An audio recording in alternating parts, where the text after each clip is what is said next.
Hello student, welcome to Equator Academy Dehradun. और फिर से मैं आपके आर और लोअर पीसीएस के लिए एक छोटा सा लेक्चर लाया हूँ। वो है आपका गवर्नर, यानी कि हिंदी में जिसे हम लोग क्या बोलते हैं, राज्यपाल बोलते हैं, उससे लेकर। तो इंडियन पॉलिटी में ये भी एक ऐसा चैप्टर है जिससे मैंने बताया था आपको पहले, एक या दो क्वेश्चन जो है वो आपके एग्जाम में आ सकते हैं। तो सबसे पहले अगर हम समझें कि जो गवर्नर होता है, ये पहला क्वेश्चन कह सकते हो कि पहला ही क्वेश्चन है जो आपके एग्जाम में आ सकता है एमसीक्यू में, कि गवर्नर किस आपके पार्ट में और किस आर्टिकल में आपके आता है। तो ध्यान रखिएगा, गवर्नर साहब जो हैं वो पार्ट 6 में हमारे आते हैं। और अगर आर्टिकल यानी कि अनुच्छेद की बात करें तो वो जो आर्टिकल और अनुच्छेद है वो है आपका 153 से लेकर 162। ठीक है, ये 153 से लेकर 162 की अगर हम लोग बात करें तो इसमें जो गवर्नर की सारी शक्तियाँ होती हैं, जैसे कि आपकी कार्यपालिक की शक्ति होती है, विधायी शक्ति होती है, यानी कि इंग्लिश में एग्जीक्यूटिव पावर्स हो गई, लेजिस्लेटिव पावर्स हो गई, आपकी जुडिशियल पावर्स हो गई, ये सब कुछ हम लोग इसी आर्टिकल के अंदर में पढ़ते हैं। ठीक, तो एक ये आपका फर्स्ट क्या हो गया, पहला क्वेश्चन हो गया जिसको आपको याद रखना है। सेकेंड थिंग की अगर हम बात करें, जो अक्सर पूछा जाता है कि गवर्नर का जो अपॉइंटमेंट है वो कौन करता है। तो भाई गवर्नर का जो अपॉइंटमेंट है, he is appointed by the president. ठीक है, भारत के राष्ट्रपति करते हैं। और किस अनुच्छेद के तहत, आर्टिकल के तहत करते हैं, तो आप टिक करके आएंगे 155 के तहत प्रेसिडेंट साहब करते हैं। अब मैंने पहले भी आप लोगों को बताया होगा, अगर कभी प्रेसिडेंट मैंने यहाँ यूट्यूब में बताया होगा अपने वीडियो लेक्चर्स में, जो मेरी ऐप में लेक्चर्स है उसमें तो पॉलिटी का पूरा कोर्स है, उसमें डिटेल में बताया है। लेकिन यहाँ मैं आपको बताना चाहूँगा कि प्रेसिडेंट जो हैं, एक कह सकते हो कि 99% जो काम होते हैं वो किसके कहने पे करते हैं, पीएम प्लस कैबिनेट के कहने पे करते हैं। बाकी 1% इनकी डिस्क्रिशनरी पावर होती है, वो अपने मन से करते हैं। तो ये भी उसी के अंदर में होगा कि पीएम प्लस कैबिनेट जिसका नाम प्रेसिडेंट साहब को सजेस्ट करेंगे, प्रेसिडेंट साहब जो है उन्हीं को क्या बनाएंगे, गवर्नर बनाएंगे। ठीक है, एक ये पॉइंट आपको याद में रखना है। फिर एक बड़ी इंटरेस्टिंग चीज़ है कि गवर्नर साहब को जो है वो एक इंडिपेंडेंट, स्वतंत्र जो है वो एक सीट मानी गई है, कॉन्स्टिट्यूशनल सीट मानी गई है। वो केंद्र सरकार के उसमें अंडर में नहीं आते हैं। फिर अगर हम बात करें क्वालिफिकेशन की, ठीक है, अगला क्वेश्चन जो आपके एमसीक्यू में आता है वो है क्या, क्वालिफिकेशन को लेके। तो क्वालिफिकेशन को लेकर मोटे मोटे तौर से दो बातें आपको ध्यान रखनी है।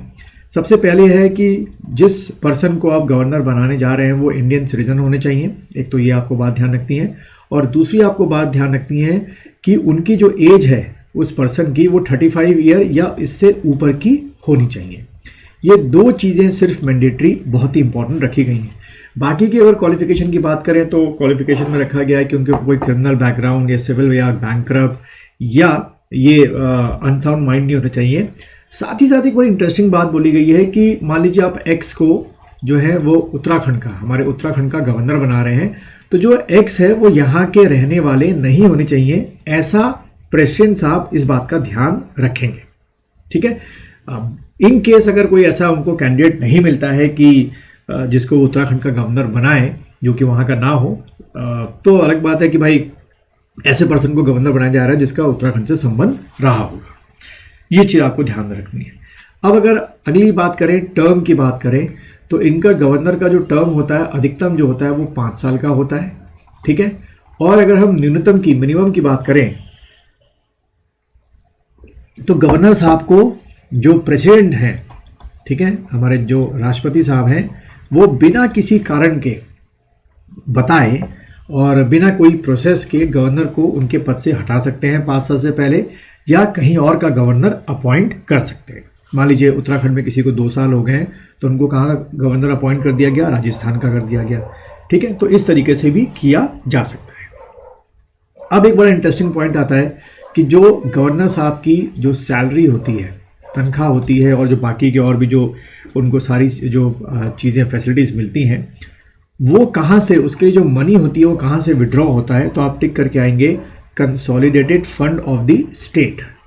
ठीक है, हिंदी में बोलें तो राज्य के संचित निधि से, यानी कि consolidated fund of the state से जो है ये गवर्नर की सारी जो सैलरी होती है वो विड्रॉ होती है, ये आपको ध्यान रखना है। तो ये भी आप वीडियो को देखते देखते लिख लीजिए। फिर अगर हम बात करें कि गवर्नर की जो शक्तियां हैं, बहुत सारी शक्तियां हैं, तो उनमें कुछ शक्तियों की अगर बात करें, क्योंकि ऐसे वीडियो बहुत लंबा हो जाएगा, और बाकी जो कोर्स है उसमें तो मैंने जारी रखा है, लेकिन इसमें से अगर हम बात करें कि गवर्नर के नाम पे ही जो होते हैं, जो सीएम प्लस कैबिनेट होते हैं, वो सारे क्या करते हैं, इनके कामकाज करते हैं, वो एक आपको ध्यान में रखना है। जैसे फॉर एग्जांपल चीफ मिनिस्टर और जो अदर मिनिस्टर्स होते हैं उनका अगर अपॉइंटमेंट की बात करें, ओथ दिलाने की बात करें तो ये कर रहे हैं, ठीक है।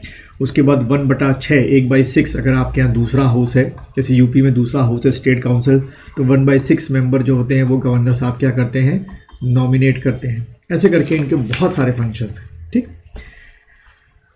तो ये चीज़ आपको थोड़ा सा ध्यान में रखनी है। तो ये छोटा सा एक वीडियो था गवर्नर के इंट्रोडक्शन के बारे में।